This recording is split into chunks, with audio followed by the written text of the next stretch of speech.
ये चाणूर और मुष्टिक ने ललकारा बलराम जी को, आओ युद्ध करो।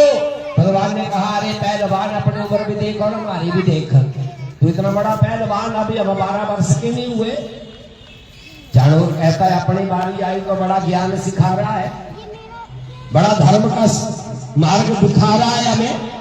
अरे अब जानते हैं तू कौन है, आ युद्ध कर। तूने अजासुर, बकासुर, तृणावत, सकटासुर किसी को नहीं छोड़ा, और आज कह रहा है कि मैं छोटा हूं। भगवान कहते हैं, मेरा काम है धर्म के मार्ग पर चलाना, नहीं चलना तो तुम्हारी मर्जी, लड़ना ही है तो आ। मेरी माता ने मुझे दूध पिलाया है, माखन खिलाया है, हरिष्ट पुष्ट बनाया है, आ युद्ध कर।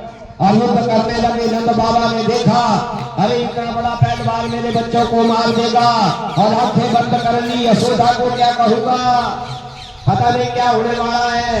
और इतने में क्या हुआ, नंद बाबा जी ने ध्यान लगाया, अरे भीमसेन जी मेरे बच्चों की रक्षा करना। फिर याद आई, ना ना, अरे कुश्ती के स्वामी तो हनुमान जी है, तो हनुमान जी का ध्यान करने लगे और आंखें बंद करके कहने लगे, हनुमान जी मेरे बच्चों की रक्षा करना, मैं आपके मंदिर में 11.25 मन देसी घी के लड्डू चढ़ाऊंगा। भगवान श्री कृष्ण ने देखा, बाबा जी लग पड़े सुखना करने, और थोड़ी देर और हो गई तो पता नहीं क्या क्या सुखना कर देंगे, और कई वर्ष व्यतीत हो जाएंगे, कई बार सुखना करके भूल भी जाते हैं हमने क्या मन्नत मांगी थी। अरे बाबा घबरा रहे, लेकिन नंद बाबा ने आंखें बंद की और हनुमान को लगे याद करने, जय जय जय हनुमान गोसाई, कृपा करहु गुरुदेव की नाई। पवन तनय बल पवन समाना, बुद्धि विवेक विज्ञान निधाना, कर्म सकाज कठिन जग माही, जो नहीं हो तात तुम पाही। हनुमान जी को याद करने लगे, और हनुमान जी को याद करने लगे। भगवान श्री कृष्ण ने एकदम से चाणूर को पकड़ा और घुमा करके पटक दिया धरती के ऊपर, और मुष्टिक को बलराम जी ने, बोलो गोविंद भगवान की। नंद बाबा जी ने देखा और सोचने लगे, ये कितना बड़े पहलवानों को मार दिया, पता नहीं क्या बात है। दौड़ करके छलांग लगाई, कंस बैठा हुआ था सिंहासन के ऊपर, और एकदम बालों से पकड़ा। कंस कहता है, छोड़ छोड़, बाल पकड़ रहा है, मेरे वेदना हो रही है। भगवान कहते हैं, देखो 12 वर्ष पहले मेरी माता के भी बाल आपने पकड़े थे, तब नहीं पता लगा था बालों में वेदना होती है। आज पता चला, मैं देवकी का 8वां पुत्र तेरा काल, बालों से पकड़ा, 7 बार घुमाया और धरती के ऊपर पटक दिया, कंस का अंत हो जाता है। बोलो गोविंद भगवान की जय हो। सारे के सारे प्रसन्न हुए, लेकिन अस्थि प्राप्ति रोने लगी, हमारे पतिदेव चले गए। कन्हैया सोचने लगे, सारे तो प्रसन्न हो गए, देवता फूलों की वृष्टि कर रहे हैं, लेकिन मामियां रो रही है। पहली बार ननिहाल आया, और अब मामियों को क्या मुंह दिखाऊंगा, आकर के मामा को मारा।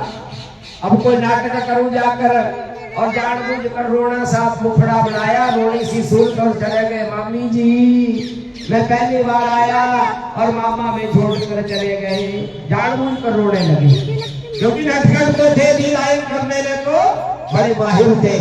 अस्थि प्राप्ति जो जरासंध की बेटियां हैं। कहने लगी, कन्हैया ये आपकी कोई गलती नहीं है, हमारे स्वामी को हमने कई बार रोका, क्योंकि धर्म पत्नी क्यों कहा गया, जो अपने पति को धर्म के मार्ग पर चलाए, उसकी बुराइयों को रोके टोके समझाए, वो है धर्म पत्नी। उन्होंने प्रयास किया, हस्ती और प्राप्ति ने प्रयास किया, लेकिन प्रयास जब सफल नहीं हुआ, आज कहती है कन्हैया, ये सब इनके किए हुए कर्मों का परिणाम है, हमारा नहीं, आपने, क्योंकि इन्होंने निर्दोष पिता को जेल खाने में डाला, निर्दोष बच्चों को मारा, और आज अपनी करनी का फल इन्होंने पा लिया। भगवान श्री कृष्ण ने मामियों के चरण स्पर्श किए, धन्य हो। तभी मैं कहता था कि मथुरा के अंदर कोई ना कोई तो धार्मिक वृत्ति वाला व्यक्ति है, क्योंकि जगह का प्रभाव होता है। कोई जगह ऐसी होती है जहां पर बैठकर मन नहीं लगता, कोई जगह ऐसी होती है जहां पर बैठ करके मन बड़ा प्रसन्न रहता है। और देखिए होता वही है जो राम रची राखा, भगवान ने रचना रची है। हवन करने के लिए ना जाने कहां कहां भागे, यहाँ करेंगे वहां करेंगे, लेकिन भगवान ने जो जगह निश्चित की थी, राम नाम का अखंड पाठ, संत लोगों का सानिध्य, सुंदर पावन पवित्र ये तपोस्थली हवन यज्ञ करने के लिए प्राप्त हुई और अनुमति प्रदान की उन्होंने के बड़े प्रेम से करो। ये भगवान की कृपा के बिना ही सब प्राप्त होता है। तो भगवान कहते हैं कि मेरा मन भी मथुरा आने के लिए इतना उदास क्यों था। और जय रास्ते में नंद बाबा मिले, कन्हैया रुक, अरे तूने इतने बड़े पहलवानों को मार दिया, मुझे समझ नहीं आई कैसे मारा। भगवान श्री कृष्ण को देखो, अपने बाबा की श्रद्धा को और मजबूत किया। क्या किसी की श्रद्धा को कभी ठेस नहीं पहुंचानी चाहिए। श्रद्धा क्या होती है? श्रद्धा सत्य माप्यते, श्रद्धा से सच्चाई को मापा जाता है। कैसी श्रद्धा है? दिखावा कभी नहीं करना, श्रद्धा से कार्य करना, जो भी चाहे छोटा करना बड़ा करना कैसा भी करना। और भगवान श्री कृष्ण कहते हैं बाबा मुझे अभी तक समझ नहीं आया, जब मैं लड़ने लगा तो वहां पर एक बहुत बड़ा बांदर आया और मेरी सहायता करने लगा। नंद बाबा ने आंखें बंद की, धन्य हो हनुमान, मैंने तुझे याद किया था और आप आए और आपने मेरे बालक की रक्षा की। तेरे दरबार में, तेरे मंदिर में 11:15 माण में देसी घी के लड्डू खिलाऊंगा।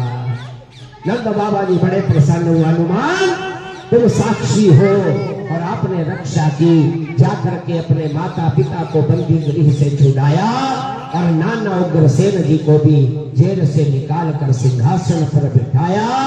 और मथुरा के राजा कौन बने? उग्रसेन जी। और भगवान श्री कृष्ण जी मथुरा के अंदर रहने लगे। ऐसी ही श्रीमद् भागवत के अंदर सुखदेव जी ने राज ऋषि परीक्षित को 7 दिन में भागवत सुनाया। तो हमने भी थोड़ा थोड़ा इस यात्रा में भगवत स्मरण किया। तो भगवान से ही प्रार्थना करते हैं कि आप सभी भक्तों को भागवत सुनने का पूर्ण फल प्राप्त हो। बोलो गोविंद भगवान की जय। भगवान श्री कृष्ण का आशीर्वाद और राधा रानी